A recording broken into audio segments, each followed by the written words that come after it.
Two major stories for the Listening Post to examine this week. The Epstein files. The latest release of documents has rocked Washington, had repercussions in London, and may yet implicate Moscow and Tel Aviv.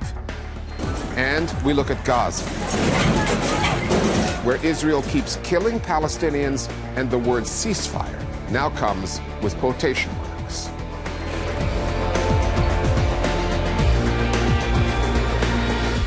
There has been an avalanche of Epstein files coverage this past week following a major document dump by the U.S. Department of Justice. More than 3 million files exposing the interconnected networks that had the late financier and convicted pedophile at their center and overlapped well into the world of geopolitics. Newsrooms, podcasters, and content creators around the world have all been delving into what these documents reveal, the names spanning politics, royalty, finance, big tech. The material reveals the ease with which elites operated outside of the law, seemingly confident that if their dealings were ever revealed, there would be no holding them to account. For all of the coverage, however, the sheer volume of it, there is one angle to this story that's not attracting nearly enough attention. It is there in plain sight, yet curiously absent from much of the mainstream reporting. Joining me now in studio is Meenakshi Ravi. She's been digging into the documents and tracking the coverage. Let's start with what we have learned about the rarefied world that Jeffrey Epstein operated in. What kind of people, powerful people, was he rubbing shoulders with? And what can you tell us about these networks? The picture that emerges is of Epstein as an elite fixer. He was a power broker who moved seamlessly between the worlds of big tech, politics, finance, and academia. When you go through the reams of emails, you read these names, almost entirely of men: Donald Trump, Peter Mandelson, Bill Clinton, Peter Thiel, Elon Musk, Bill Gates, Ehud Barak. The list goes on. The emails repeatedly show Epstein facilitating introductions and creating back channels. But Richard, it's not just about the people Epstein knew. It's the fact that these very friendly relations continued long after 2008, when Epstein was convicted for soliciting a child for prostitution. That's why when you read emails from the likes of celebrated academics like Noam Chomsky or New Age gurus like Deepak Chopra, it's all so jarring.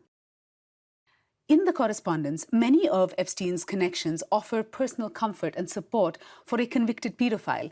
For example, if you look at what Noam Chomsky, the man who co-authored the book on how the media manufactures consent, here's what he wrote. He was expressing sympathy for the horrible way you are being treated by the press and the public.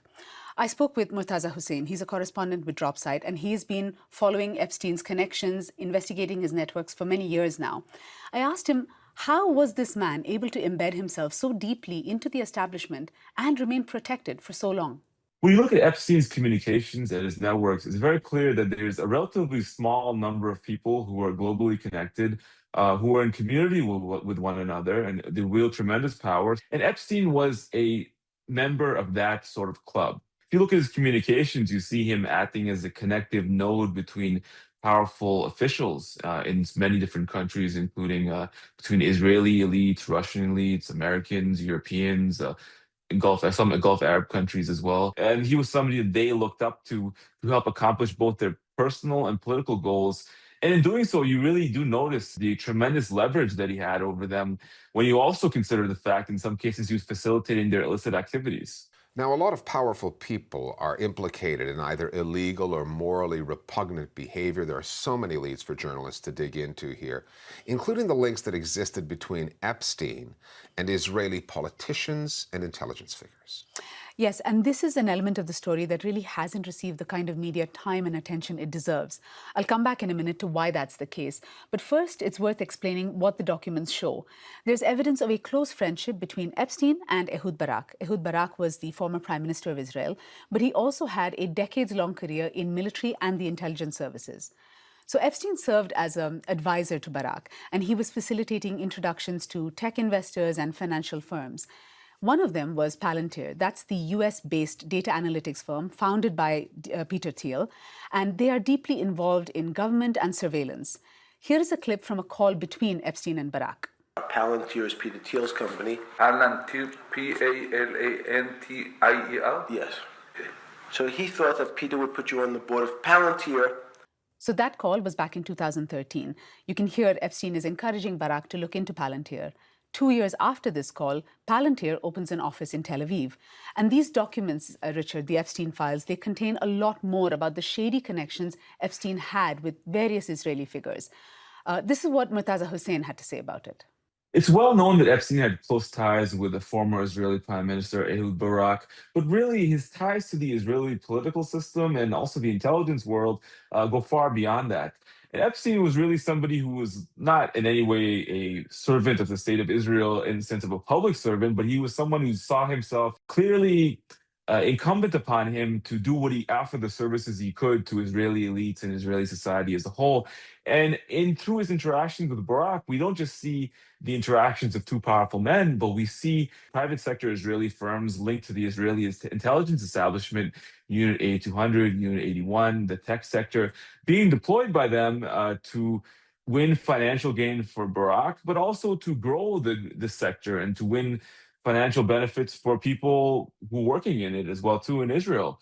So Epstein was deeply embedded with Israeli elites, and regardless of his own political views and Barak's own political standing inside Israel, they had a broader ideological commitment to do what was right for Israel as they saw it, and to funnel money into key Israeli strategic technology sectors and pursue the interests of the state of Israel geopolitically. Given the depth of Epstein's connections to Israel, the details that we now have on that, the silence of the media on this story really stands out. What have you seen in the coverage or lack of it?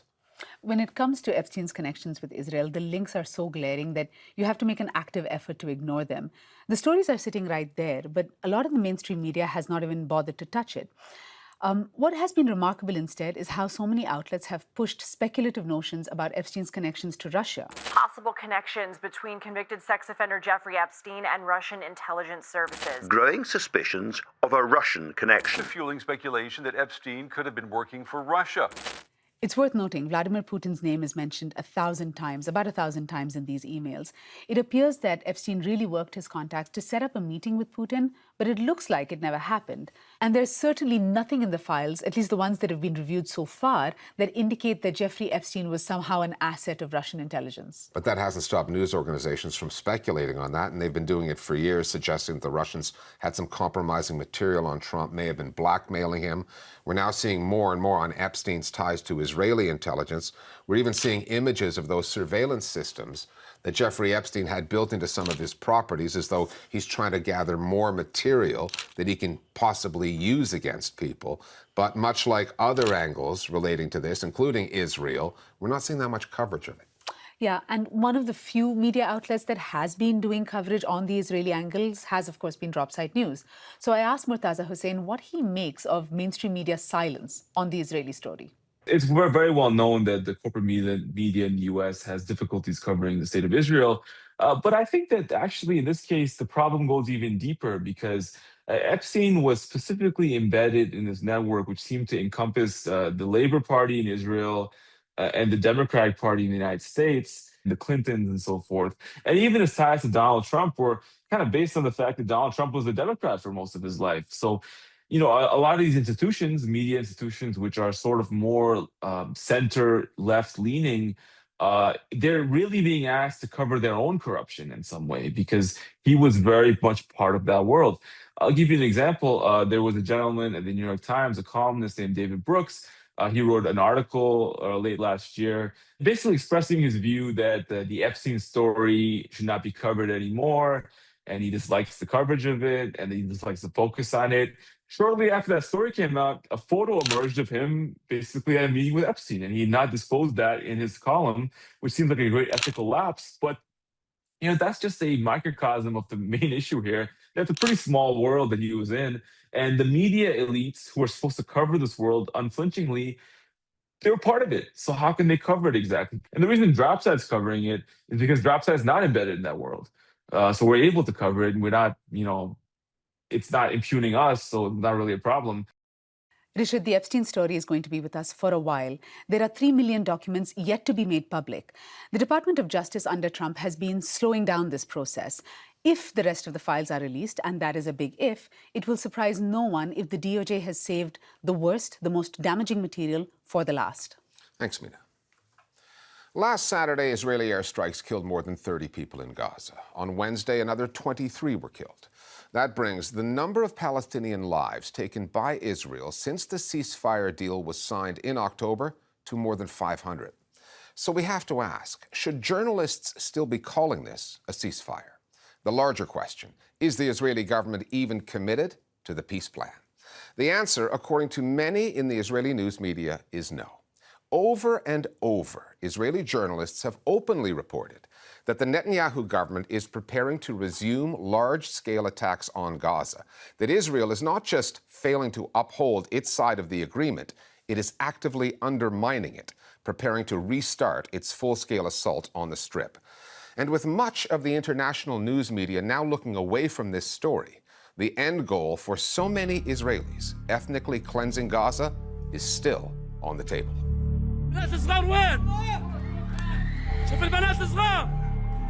When people turn their eyes away from Gaza, it means that Israel can continue to do what it's been doing without anybody watching, and that's precisely what it wants.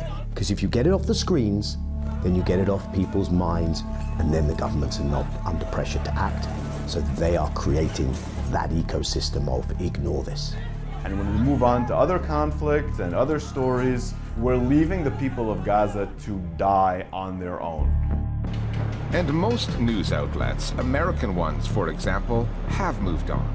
A US-based Media Watch NGO, Fairness and Accuracy in Reporting, has tracked the number of online news articles there on Gaza over the past 2 years.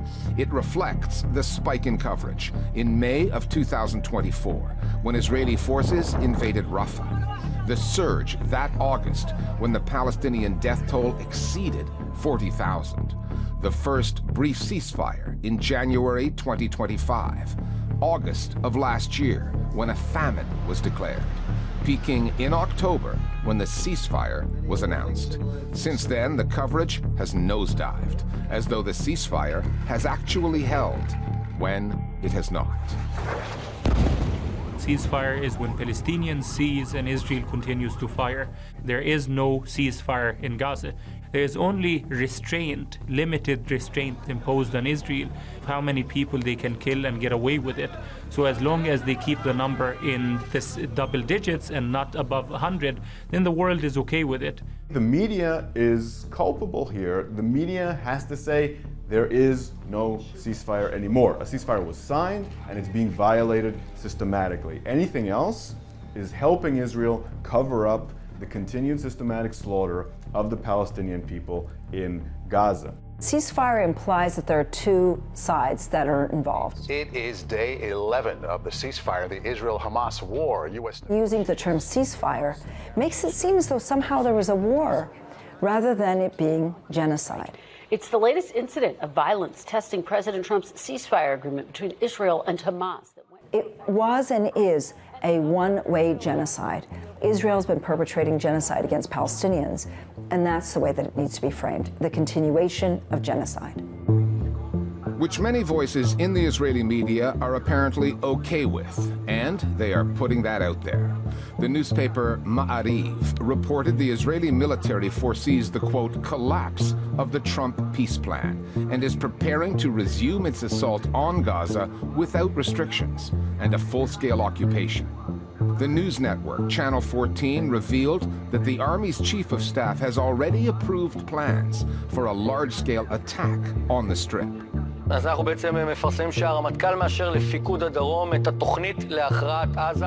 News consumers, observant ones, are detecting an occasional disconnect between what is being reported in the Israeli media and what makes it into international coverage. A pattern.